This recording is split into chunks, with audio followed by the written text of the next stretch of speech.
이 아침에 나눌 하나님의 말씀은 에베소서 1장 13절 말씀입니다.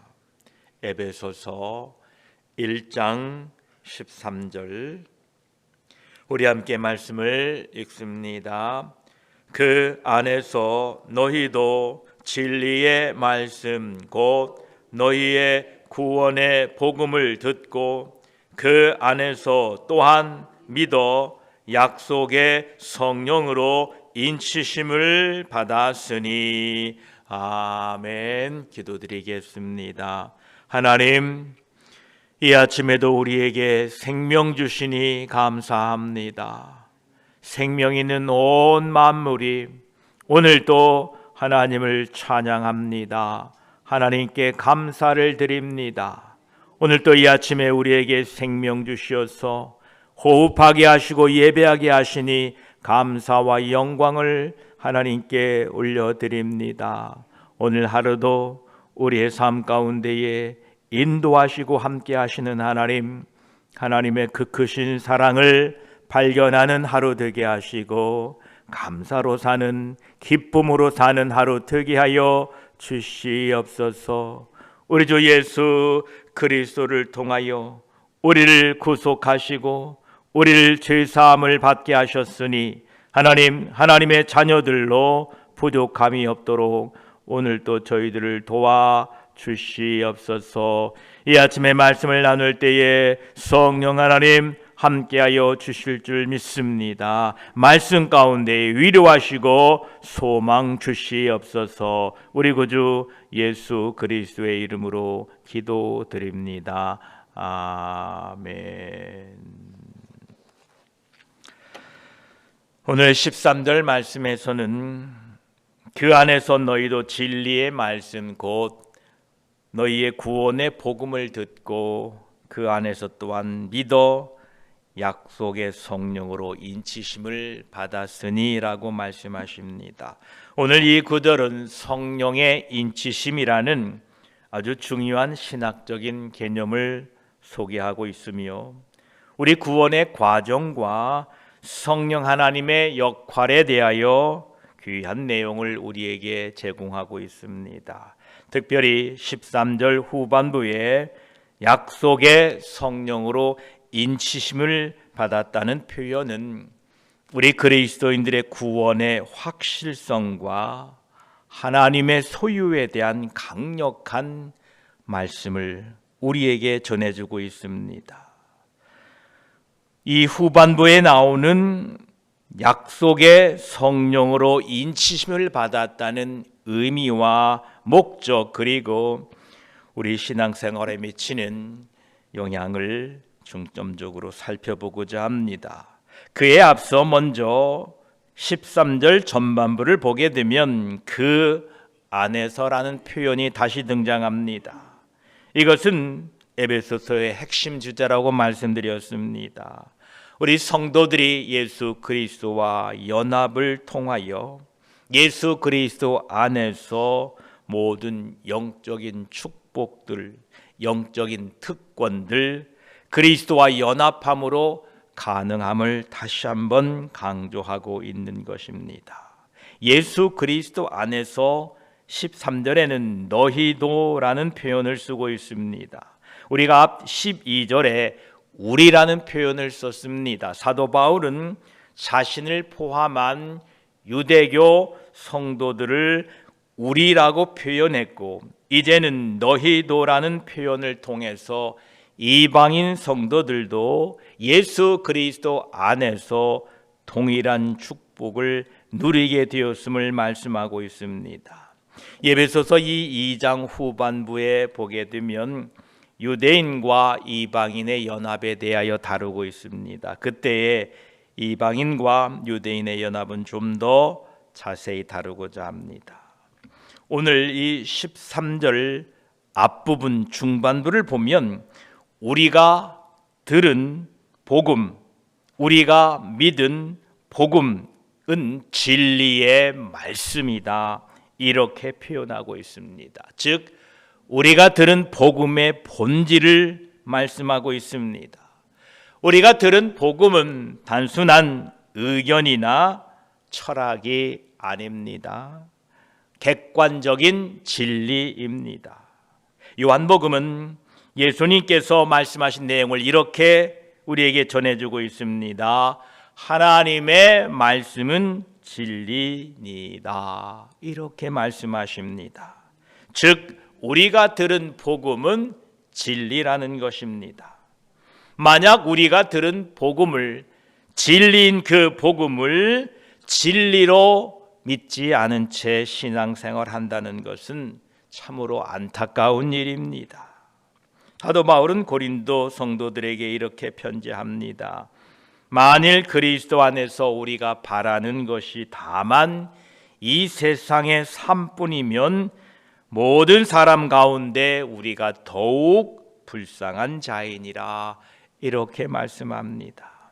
우리는 하나님의 말씀이 진리인 줄 믿고 그 말씀에 의지하여 지금 이 땅에 살고 있습니다. 그런데 그 말씀이 진리가 아니라면 그 말씀을 믿고 따르고 그 말씀에 소망을 두고 사는 사람들이 우리 세상에서 제일 불쌍한 사람들이라는 것입니다. 그러나 여러분, 우리가 따르는 말씀은 진리입니다. 확실한 것입니다. 이 진리의 말씀을 우리가 듣고 믿어 구원을 얻게 되었습니다. 사도 바울은 우리가 들은 복음이 구원의 복음이다 이렇게 밝히고 있습니다. 구원의 복음이라는 표현은 복음의 목적과 내용을 분명하게 우리에게 밝히고 있습니다. 우리가 아는 것처럼 복음은 좋은 소식입니다. 그 좋은 소식의 핵심은 구원이라는 것입니다. 로마서 1장 16절에도 복음은 모든 믿는 자에게 구원을 주시는 하나님의 능력이다 이렇게 말씀하고 계십니다. 그러합니다. 우리가 복음을 듣고 받아들였다는 것은 구원에 이르렀다라는 것입니다. 복음을 받아들였다는 것은 건짐받았다라는 것입니다. 복음을 들은 여러분, 이제 여러분들은 죄로부터, 옛사람으로부터 구원, 건짐 받았다는 사실을 잊지 마시기 바랍니다. 예수 그리스도의 오심을 예언한 이사야 선지서를 통하여 예수님을 이렇게 표현하고 있습니다. 이사야 61장 1절에 주 여호와의 영이 내게 내리셨으니 이는 여호와께서 내게 기름을 부으사 가난한 자에게 아름다운 소식을 전하게 하려 하심이라. 나를 보내사 마음이 상한 자를 고치며 포로된 자에게 자유를, 갇힌 자에게 노임을 선포하며라고 말씀하고 계십니다. 복음의 주체이신 예수 그리스도께서 이 땅에 오셔서 가난한 자에게 아름다운 소식을 전했습니다. 여기에서 가난하다라는 의미는 겸손하다라는 뜻을 가지고 있습니다. 예수님께서 그 복음, 좋은 소식을 전해주셨는데 이 소식은 바로 마음이 상한 자를 고친다는 겁니다. 복음은 여러분의 상한 마음을 고치는 능력입니다. 또한 포로된 자에게 자유를 선포했습니다. 복음은 죄의 포로에서 자유롭게 하는 능력입니다. 복음은 갇힌 자에게 노임을 베풉니다. 복음은 절망과 원망과 두려움에 갇혀 사는 사람들에게 자유를 주는 능력입니다. 이러한 복음의 능력을 체험하고 살아가시기를 축복합니다. 다시 말씀드립니다. 우리가 듣고 믿은 복음은 단순한 이론이나 교리가 아닙니다. 이 복음은 살아있는 하나님의 능력입니다. 그래서 마음을 고치고 우리의 그 포로된 것으로부터 자유를 주시고 갇힌 것들로부터 해방시키는 능력이라는 것입니다. 우리는 예수 그리스도의 십자가의 복음을 들었습니다. 여기에서 이 듣는다라는 단어를 통하여 복음이 전파되어야 된다는 것을 강조하고 있습니다. 로마서 10장 14절에도 그런즉 그들이 믿지 아니하는 일을 어찌 부르리요 듣지도 못한 일을 어찌 믿으리요 전파하는 자가 없이 어찌 들으리요 라고 말씀하고 계십니다. 우리의 구원의 과정은 먼저 복음을 듣는 것으로부터 시작되었습니다. 그러하므로 우리들도 우리 교회를 통하여 여러분들을 통하여 복음이 세상에 들려지게 되시기를 축복합니다. 우리 교회를 통하여 사람들에게 복음이 들려져야 합니다. 우리 교회를 통하여 세상 이야기거리가 들려지지 않고 복음이 들려줘야 그 복음을 들은 사람들이 그 복음을 듣고 믿어 구원에 이르게 될 것입니다. 또한 우리의 복음이 우리가 들은 복음이 예수 그리스도 안에서 믿어졌다는 것입니다. 들려진 복음은 믿어야 합니다. 이것은 그 들려진 복음에 대하여 개인적으로 응답하고 신뢰가 있어야 한다는 것입니다. 단순히 복음을 듣는 것으로 충분하지 않고 그것을 믿고 받아들여야 된다라는 것입니다.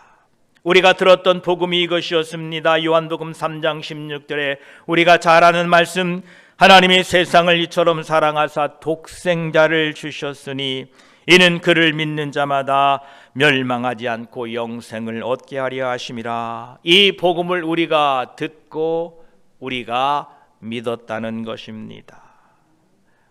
하나님의 복음을 듣고 하나님의 그 복음을 믿었다는 것입니다.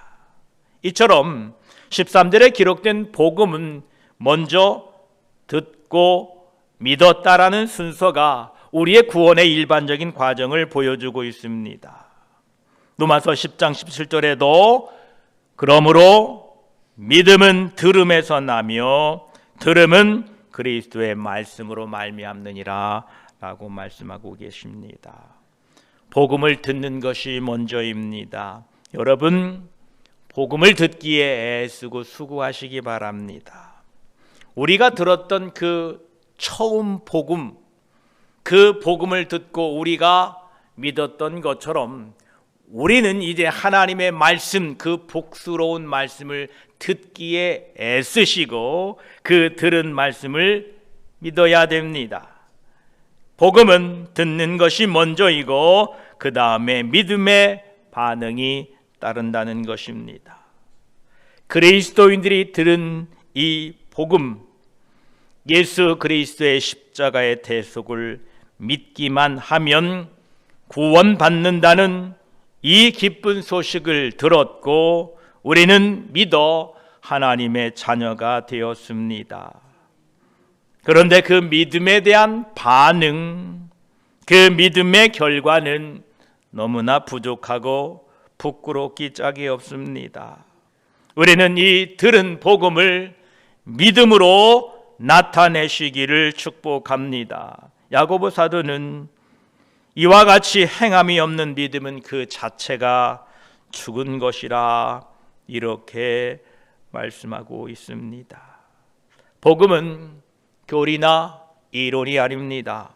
복음은 살아 역사하는 하나님의 능력입니다. 그 복음을 듣고 믿은 영혼이, 죽었던 영혼이 살아났습니다. 이것이 복음입니다. 여러분, 이 복음을 듣고 거듭나고 하나님의 자녀가 되었습니다. 이 복음은 우리의 삶을 변화시킵니다. 이 복음은 우리의 인생을 변화시킵니다. 이 복음을 믿은 여러분, 이제 믿음으로 승리하며 살아가시기를 축복합니다. 이 진리의 말씀, 예수 그리스도 안에 허락된 약속된 이 언약을 듣고 믿은 사람들에게는 약속의 성령으로 인치심을 받았다, 이렇게 13절 후반부에 기록되고 있습니다. 우리는 성령 하나님의 약속되신 그 인치심을 받았다라는 것입니다. 특별히 성령 하나님을 약속하신 약속의 성령으로 표현하고 있습니다. 이 말씀은 요엘서 2장 28, 29절에 이렇게 약속되었던 성령 하나님이셨습니다. 그 후에 내가 내 영을 만민에게 부어주리니 너희 자녀들이 장래일을 말하며 너희 늙은이는 꿈을 꾸며 너희 젊은이는 이상을 볼 것이며 그때에 내가 또 내 영을 남종과 여종에게 부어줄 것이며 라고 하나님께서 약속하셨는데, 그 성령께서 예수 그리스도의 복음을 믿고 듣고 믿은 우리들에게 약속의 성령께서 인치심을 해주셨다라는 것입니다. 예수님께서도 요한복음에서 14장 16장 계속해서 성령 하나님을 보내주실 것을 약속하셨습니다. 그 약속하신 성령 하나님께서 저와 여러분을 인치셨다라는 것입니다. 인침을 받았다, 인쳤다라는 말은 도장을 찍었다라는 의미입니다. 우리가 이미 알고 있듯이 우리의 조국 대한민국에서는 인감도장이라는 게 있지요. 이 인감도장은 개인이나 어떠한 법인의 공식적인 문서에 사용됩니다. 그래서 우리 대한민국에서는 주민센터나 등기소에 가서 그 도장을 등록하지요. 그리고 그 인감증명서를 떼어서 물건을 사고 팔 때 그것이 진실임을 증명하고 있습니다. 성령 하나님의 인치심을 받았다라는 것은 바로 그 물건이 성령에 속한 것이다, 즉 하나님의 소유가 되었다는 의미입니다. 저와 여러분이 성령의 인치심을 받았다라는 것은 바로 하나님의 소유다라는 표시입니다. 성령 하나님의 인치심으로 말미암아 우리가 하나님의 소유된 것을 감사하며 찬양합니다. 우리가 인감증명서를 가지고 그 인감도장을 가지고 나타나면 지금 내가 이 모든 서류를 하고 있는 것이 진품이다라는 것을 증명합니다. 여러분 통장에 지금이야 그렇지 않지만 지금도 그렇습니다만 은행에 가서 예금을 찾을 때에 그 통장에 찍힌 도장과 내가 가지고 있는 이 도장을 비교해서 이것이 맞으면 돈을 내줍니다. 성령 하나님께서 저와 여러분을 인치셨다라는 것은 그 인침을 통하여 여러분이 진품이다, 가짜가 아니고 진짜다라는 것을 증명하고 있습니다. 인장은 물건이나 문서의 진위를 증명해 줍니다. 성령의 인치심은 우리가 진정한 하나님의 자녀가 되었다는 증명입니다. 또한 이 인침을 했다라는 것은 완성과 승인의 의미를 가지고 있습니다. 우리가 인장을 가지고 어떠한 거래를 할 때에, 계약을 할 때에 그거를 꽉 찍음으로 말미암아 그 모든 계약과 거래가 완성되고 승인되었다라는 것을 증명합니다. 우리가 부동산을 거래할 때에 인감을 꾹 찍음으로 말미암아 이제 모든 거래가 성사되었다라는 것을 뜻하고 있지요. 성령의 인치심은 하나님의 구원 사역이 우리 안에 시작되었음을 증명하고 있고, 또한 이미 완성됨을 증명하고 있다는 겁니다. 여러분, 이러한 성령의 인치심을 받은 사람들이 저와 여러분들입니다. 성령 하나님께서 구원의 과정에서 우리를 인친 사건은 너무나 중요한 사건입니다. 이 성령 하나님의 인치심은 즉각적입니다. 우리가 복음을 듣고 믿는 순간에 즉시 일어납니다. 이것은 점진적인 과정이 아니라 순간적인 사건입니다. 그리고 이것은 하나님이 하시는 일입니다. 그래서 저와 여러분들은 하나님이 우리가 예수 그리스도의 복음을 듣고 믿는 순간에 그 순간 즉시로 성령으로 인치셨습니다. 할렐루야. 이거를 믿으시기 바랍니다. 여러분이 도장 찍은 게 아니니까 내가 이렇게 해서 도장 찍을 수 있나 라고 걱정하지 마시고, 하나님이 여러분을 인정하셨다라는 것입니다. 또한 이 성령의 인치심은 특별한 사람들만 인침하는 게 아닙니다. 모든 성도들에게 하나님의 성령의 인침이 주어집니다. 로마서 8장 9절에도 누구든지 그리스도의 영이 없으면 그리스도의 사람이 아니라라고 말씀합니다. 모든 예수 그리스도를 믿는 사람들에게 하나님의 성령의 인치심이 있습니다. 또한 이 성령의 인치심은 내적인 것입니다. 외적으로 보이지 않습니다. 그러나 내적인 실체입니다. 여러분, 성령의 인치심을 통하여 여러분은 여러분 영 안에 새로운 생명을 느끼게 될 것입니다. 죄에 대하여 이길 힘이 생기게 되었습니다.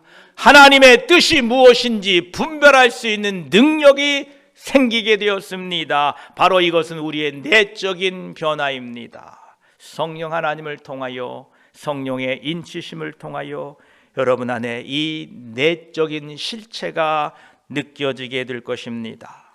또한 성령의 인치심은 영구적인 것입니다. 취소되지 않습니다. 그래서 에베소서 4장 30절, 하나님의 성령을 근심하게 하지 말라. 그 안에서 너희가 구원의 날까지 인치심을 받았다라고 후반부에 기록하고 있습니다. 우리가 인치심을 받았는데도 그 인치심을 받은 만큼 살지 못하고 있는 성도들에게 성령을 근심하게 하지 말고 너희가 믿음을 잘 지켜라. 너희가 구원의 날까지 인치심을 받았으니 이 사실을 잘 기억하고 구별되어 살아라라고 격려하고 있는 것입니다. 성령 하나님의 인치심은 우리에게 너무도 중요한 하나님의 결정이셨습니다. 또한 성령 하나님의 인치심의 목적과 의미를 올바르게 이해하는 것은 성령 하나님의 인치심을 받은 이후, 즉 구원을 받은 그 후에 성화의 과정을 걸어가는 데 있어서 매우 중요합니다. 성령 하나님의 인치심의 그 의미와 목적을 올바로 이해하는 것이 성화의 과정에서 무엇보다 중요하다는 것입니다.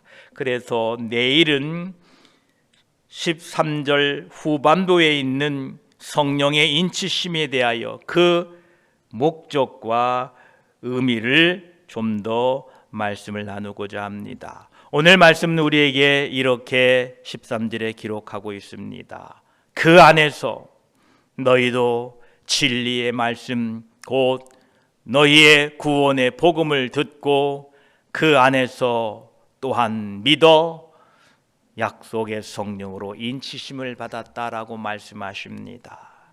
우리가 예수 그리스도 안에서 들은 복음은 진리입니다. 또 들은 복음을 믿게 되어 우리가 구원에 이르게 되었습니다. 오늘 또 이 사실을 감사와 기쁨으로 증거하며 이 복음을 전하며 사는 하루가 되시기를 축복합니다.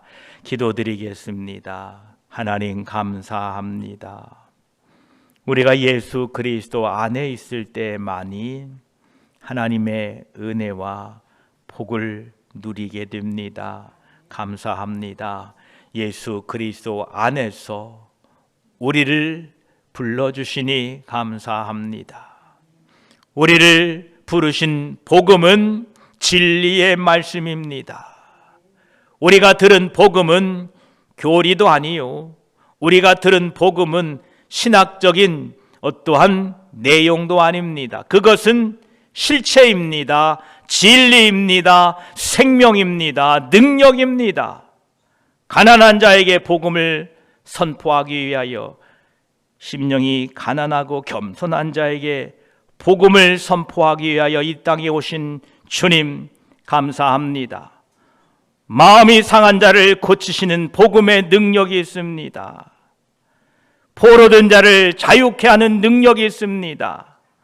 억압에 눌린 자, 갇힌 자를 자유롭게 하는 능력이 복음 안에 있습니다. 하나님, 우리가 이 복음을 듣고 믿었습니다. 오늘 또 이 복음의 능력을 경험하고 사는 우리들이 되게 하여 주시옵소서.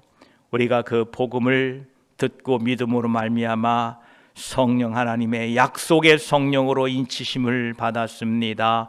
감사합니다. 이것은 우리가 한 것이 아니라 내가 예수 그리스도를 믿고 고백하는 순간 하나님이 즉시 순간적으로 버려주신 행하신 일입니다. 감사합니다. 이 약속의 성령을 받은 우리가 늘 감사함으로 약속의 성령 하나님, 그 성령 하나님을 의지하고 사는 우리들이 되게 하여 주시옵소서. 오늘 한 날도 그 성령 하나님과 함께하는, 그러므로 말미암아 그 성령의 인치심의 의미와 목적을 다시 한번 깨닫는 복된 하루 되게 하여 주시옵소서. 우리 구주 예수 그리스도의 이름으로 기도드립니다. 아멘.